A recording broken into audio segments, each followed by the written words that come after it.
Почему его до сих пор никто не убрал? 25 лет узурпации власти, ложь, коррупция, своим все, другим ничего, кроме страха и угроз.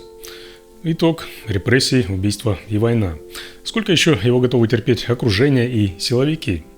Привет, это майор в отставке. Сегодня прямо о том, почему Путина до сих пор никто не убрал, несмотря на годы какого-то дикого безумия, репрессий, войны, крови и позора. Почему те, у кого в руках сила, силовики, генералы, ФСБшники, гвардейцы режима, терпят, молчат, ждут и даже не пытаются разорвать эту жесткую цепь? Что их сдерживает? И что реально может подтолкнуть их к активным действиям, чтобы страна наконец выбралась из этого позора и перестала представлять угрозу для других?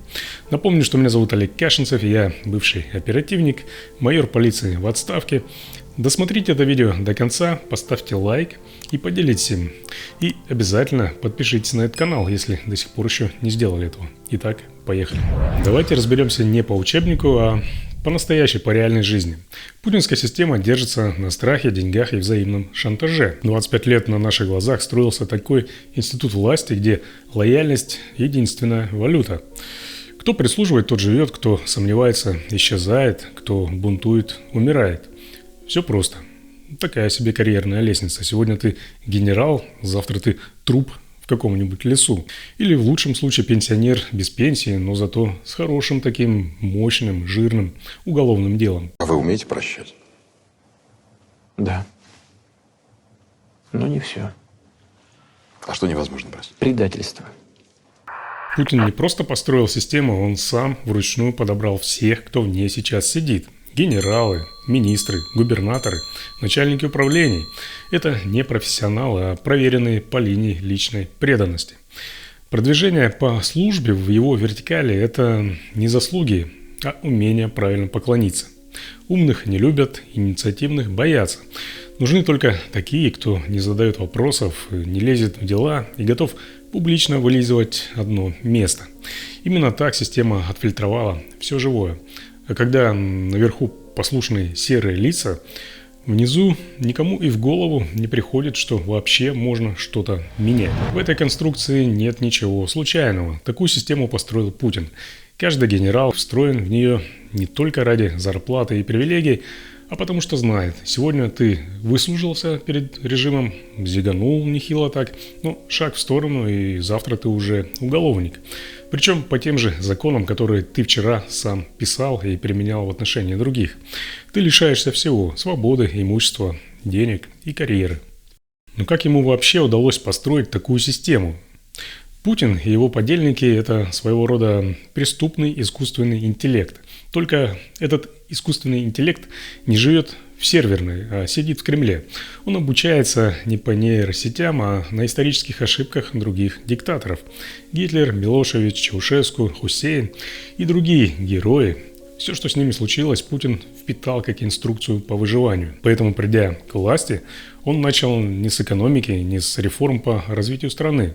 Он начал с уничтожения независимых СМИ, чтобы люди не знали правду, чтобы можно было спокойно подменять реальность на экране.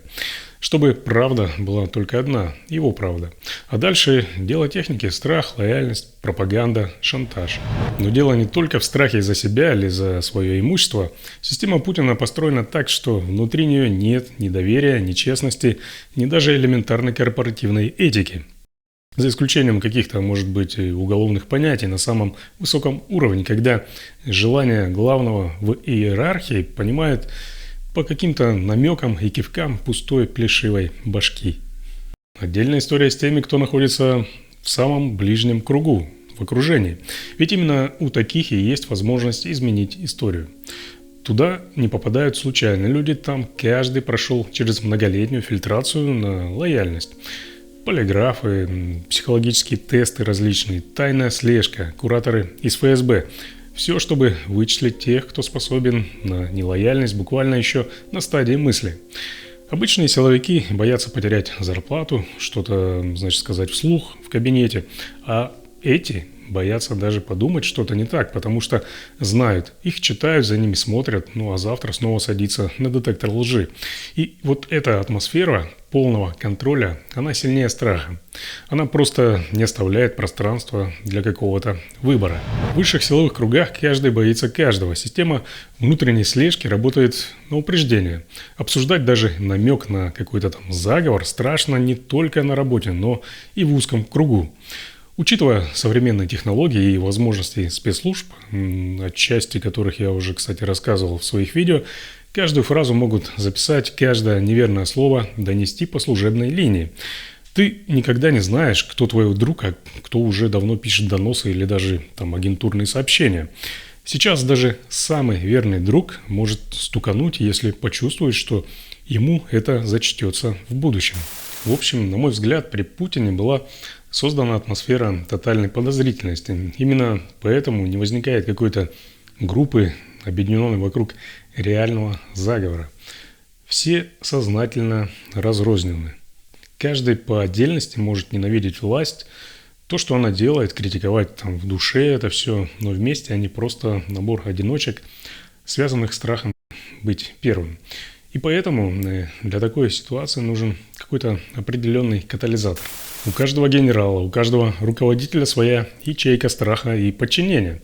У кого-то бизнес сына, у другого дочь в министерстве, у третьего любовница, которую ФСБ держит на поводке. Это система. Еще одна проблема. Нет харизматичного лидера-заговорщика. В путинской системе выжжено все поле. За последние годы не осталось ни одного человека, который мог бы реально возглавить альтернативу. Шанс дойти до Кремля был, если вы помните, у Пригожина. Но мы также помним, чем это все закончилось для него. Бабахнуло в 2 раза, взорвалось, падает. Что касается этой авиационной катастрофы, Генералы потом просто вообще спрятались и сделали вид, что ничего не было. Ни своего Ельцина, ни Горбачева, никого не осталось. Ну, а свой Штауфенберг, например. В нацистской Германии заговор против Гитлера тоже зрел не 1 год. Вокруг него было полно тех, кто понимал, к чему идет страна и чем все это закончится. Но страх, изоляция, тотальная слежка и культ лидера держали всех на коротком поводке.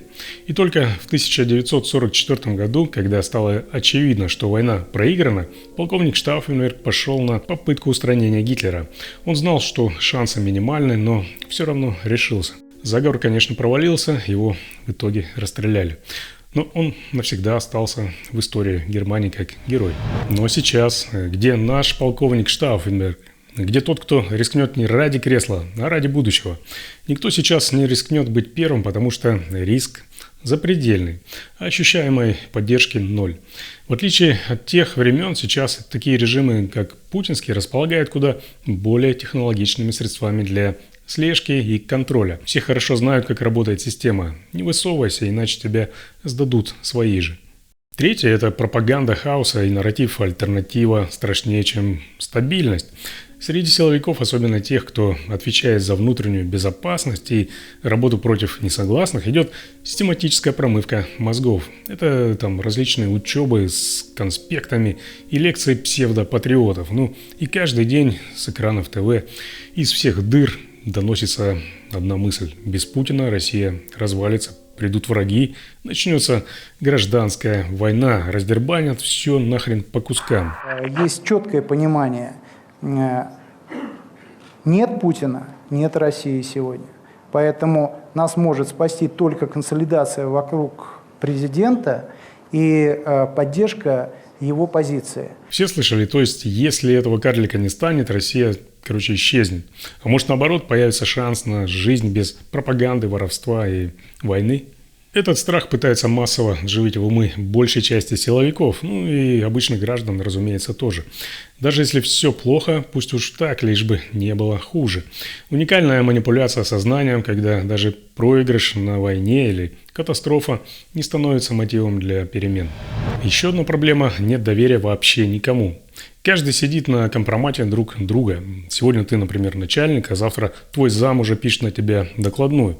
Система выживания, а не развития. Вот почему никакие заговоры не работают. Заговорщик остается один на один с собой. Ну а дальше только 2 пути. Либо стукануть на других, либо самому отправиться в клетку. И, наконец, последнее – это синдром пересидеть. Сейчас большинство силовиков реально верит, что Путин не вечен, но лучше дождаться, когда все само рассосется.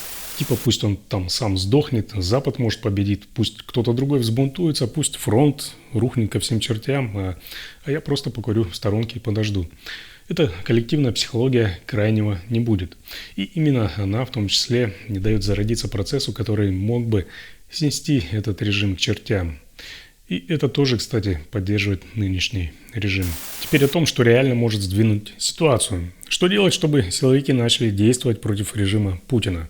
Здесь важна не просто моральная поддержка, а четкая и работающая система гарантий для всех, кто решится на такой шаг. Ну и, разумеется, хорошее материальное стимулирование. Не зря ведь за информацию об опасных террористах назначают награды в миллионы долларов. Просто призывы «встаньте и делайте что-то» работают в основном только в книжках или в кино.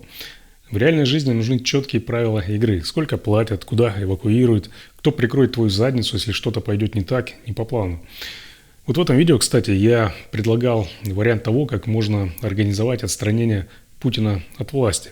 Ссылка есть в описании, можете перейти и посмотреть. Но никто не отменял, кстати, черных лебедей. Возможно, все может случиться и по чистой, искренней и бескорыстной воле кого-то одного или какой-то группы людей. История показывает, это и опыт Европы, и даже опыт Чили с Пиночетом. Режимы рушатся, когда у элиты появляется шанс не только выжить, но и не потерять все, включая семьи после смены режима. Во-первых, гарантии должны быть не на словах, а на какой-то бумаге. Желательно публично подтвержденные не только западными властями, но и международными институтами вроде Международного уголовного суда и Международного спецтрибунала, который, я надеюсь, в ближайшее время уже будет создан. Например, обещание неприкосновенности и программа безопасного перехода. Амнистия для всех, кто сотрудничал ради перемен, кроме, конечно, тех, кто совершил тяжкие и особо тяжкие преступления. Во-вторых, поддержка семьи того, кто решится сотворить перемены. Кто-то должен взять на себя ответственность за эвакуацию, за защиту и достойную жизнь семьи того, кто решится воспользоваться табакеркой. Даже если у него ничего не получится, он попадет в тюрьму, там, например, или вообще погибнет. Это принципиально. Многие не делают шаг именно потому, что боятся не за себя, а за своих близких. В-третьих, нужен четкий мостик для перехода от старого режима к нормальной новой власти. Международное признание, гарантии от западных стран, создание фонда поддержки перемен, то есть изменений. Четкие гарантии безопасности, то, что позволит людям реально поверить, что они не станут очередными козлами отпущения после смены режима. Только такие гарантии способны запустить массовый сдвиг. Я думаю, что это тот способ, который может сработать в России. Опыт Сирии, кстати, хороший пример. И здесь, кстати, уместно задать прямой вопрос, а почему до сих пор никто не назначил награду за голову Путина? Когда-то за голову Бен Ладена предлагали 25 миллионов долларов. Ну а что, Путин не тянет, что ли? Он развязал самую кровавую войну 21 века, убивает тысячами, разрушает города. Если это не терроризм, то что это тогда такое? Но реальность такова. Сейчас в Белом доме снова сидит Трамп, и рассчитывать на участие в этом США как государство не приходится.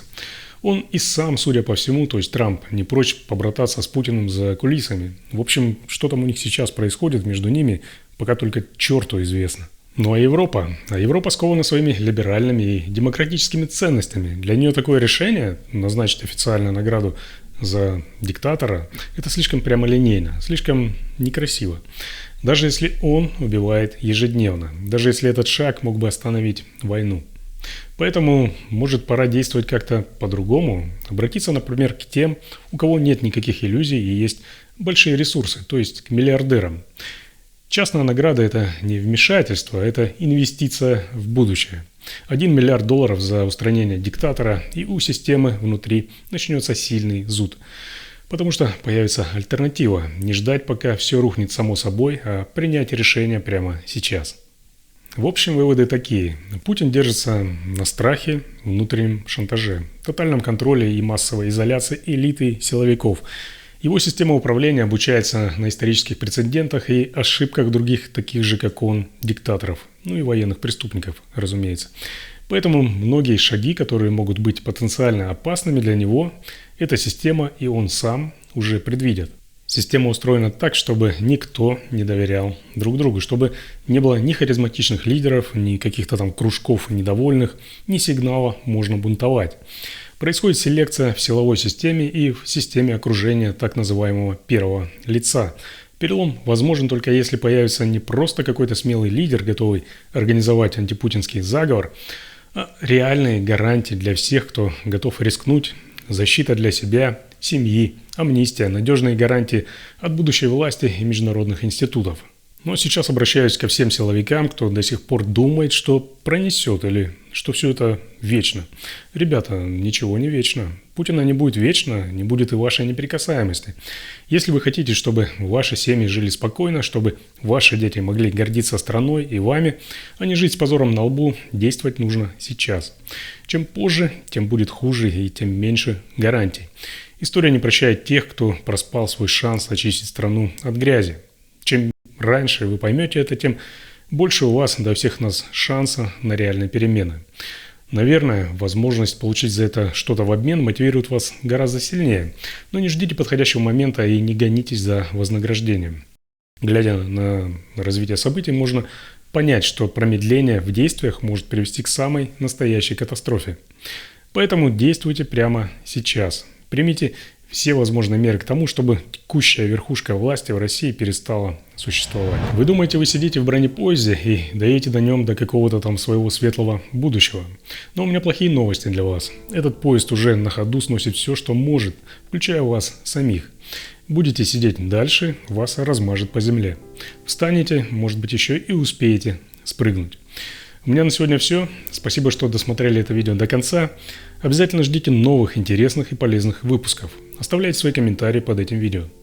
Для оперативной информации не забывайте также подписываться на мой телеграм-канал, ссылка есть в описании.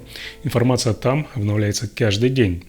Несмотря на всю эту историю с возможной компрометацией мессенджера, быть подписанным на телеграм-канал – это все еще безопасно. Если у вас есть важная информация о коррупции руководства силовых органов или готовящихся репрессиях в отношении кого-то, можете сообщить ее мне. Как это сделать безопасно и анонимно, вы сможете узнать в моем телеграм-канале. Ну и как всегда, ставьте лайки, делитесь этим видео и подписывайтесь на этот канал. Здесь вас никто не обманет.